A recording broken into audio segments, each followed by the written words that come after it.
اس میں ہم نے آپ سے یہ کہا تھا کہ صرف 5 گھنٹے درکار ہیں. لیکچر کے 5 ایسے گھنٹے ہوں گے جس میں آپ کو اردو رسم الخط سے واقف کرا دوں گا، اور آپ کو اس کو لکھنے میں کبھی کوئی دقت نہیں آئے گی، اور جب لکھنے میں کوئی دقت نہیں آئے گی تو آپ کو پڑھنے میں بھی کوئی دقت نہیں آئے گی. اسی لیے ان سبھی چیپٹرز کو، جو سبھی ویڈیوز ہیں، میری آپ سے ریکویسٹ ہے کہ اردو اڈا کو سبسکرائب کریں اور اس میں جا کر کے دیکھیں اور اس کو ایک بار اپنی نظروں کے سامنے سے گزار لیجئے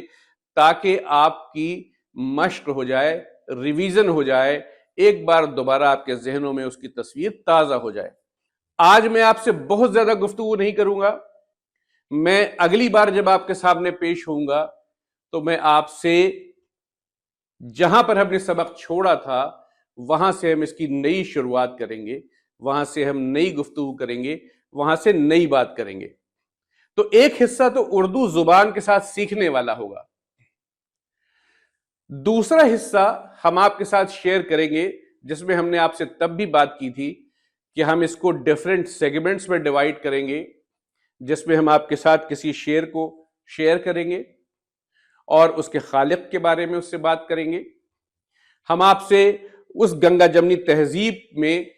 جن شعراء نے ہندوستانی تہذیب میں کنٹریبیوٹ کیا ہے، اس گنگا جمنی تہذیب کے جو علمبردار شعراء ہیں ان کے کلام سے آپ کو روشناس کرائیں گے. ہم آپ کے سامنے اردو کی وہ تمام خوبصورت باتیں کریں گے جو انسانی زندگی کو، انسانی ہنر کو، انسانی تاریخ میں محبت کے پیغام کو جو آگے بڑھاتی ہیں، ہم وہ گفتگو بھی کریں گے. تو اس میں ہم 2 سیگمنٹ کریں گے. ایک سیگمنٹ تو وہ ہوگا جو خالص اردو سیکھنے والوں کے لیے ہوگا، جس میں جو لوگ چاہتے ہیں کہ اردو سیکھیں، اس کے رسم الخط سے واقف ہوں، ہم ان کے لیے بات کریں گے. اور ایک سیگمنٹ ہوگا جس میں ہم شعر و شاعری کی بھی بات چیت کریں گے، اردو سے متعلق اور تمام باتوں کا ذکر کریں گے. ہم اردو نثر کے اوپر کچھ کہانیاں آپ کے ساتھ شیئر کریں گے، کچھ قصے آپ کے ساتھ شیئر کریں گے. تو آج کے دن اس مکالمے کو، اس گفتگو کو میں ختم کرتے ہوئے آپ کے ساتھ 2 شعر شیئر کر رہا ہوں، اور میں یہ چاہوں گا کہ آپ اس کے خالق کا نام ہم کو ضرور بتائیں. پہلے 2 شعر ہیں، ایک مطلع اور ایک شعر. کہ دن ایک ستم رات کرو ہو، دن ایک ستم رات کرو ہو، وہ دوست ہو دشمن کو بھی تم مات کرو ہو. اور دامن پہ کوئی چھینٹ نہ خنجر پہ کوئی داغ، دامن پہ کوئی چھینٹ نہ خنجر پہ کوئی داغ، تم قتل کرو ہو کہ کرامات کرو ہو. کیا بہترین شاعری ہے. آپ زندگی کے کسی بھی حصے میں اس کا استعمال کر سکتے ہیں. آپ طنز و مزاح کے طور پہ بھی اس کا استعمال کر سکتے ہیں، آپ لوگوں کے ساتھ محبت میں بھی اس کا استعمال کر سکتے ہیں، آپ محبوب کی بے اتنائی پر بھی اس کا استعمال کر سکتے ہیں، اور حاکم وقت کی سختی اور بے رحمی کے اوپر بھی اس کا ذکر کیا جا سکتا ہے. یہ اتنا شہرہ آفاق یہ شعر ہیں، یہ اتنے شہرہ آفاق اشعار ہیں. تو میں آپ سے یہ جاننا چاہوں گا کہ کیا آپ کو اس شعر کے خالق کا، اس غزل کے خالق کا نام پتہ ہے کہ یہ کس شاعر کا کلام ہے؟ ایک تو یہ بات، اور دوسرا شعر میں آپ کے سامنے پیش کرنا چاہ رہا ہوں وہ یہ ہے کہ یہ دستور زباں بندی ہے کیسا تیری محفل میں، یہ دستور زباں بندی ہے کیسا تیری محفل میں، یہاں تو بات کرنے کو ترستی ہے زباں میری. آپ دیکھیے کیا خوبصورت شعر ہے. یہاں پر تہذیب کو سامنے رکھتے ہوئے، تہذیب کو مقدم رکھتے ہوئے آپ جو سامنے والے سے گلہ کر رہے ہیں، اس میں لفظوں کا انتخاب اتنا اچھا ہے، اتنا نرم ہے کہ باوجود اس کے کہ آپ کے لہجے کا گلہ ہے، آپ کے لہجے میں گلہ ہے، لیکن بات آپ جب کر رہے ہیں تو اس کے ساتھ نرمی جڑی ہوئی ہے. یہی نرمی، یہی لحاظ اردو کی تہذیب کا خاصہ ہے، اردو کی تہذیب کا حصہ ہے. اردو والے جب اپنے بچوں کو ڈانٹتے بھی ہیں تو کہتے ہیں کہ دیکھیے آپ باز آ جائیے ورنہ آپ کو ڈانٹ پڑ جائے گی. ڈانٹنے سے پہلے کی بھی تحدید ہے،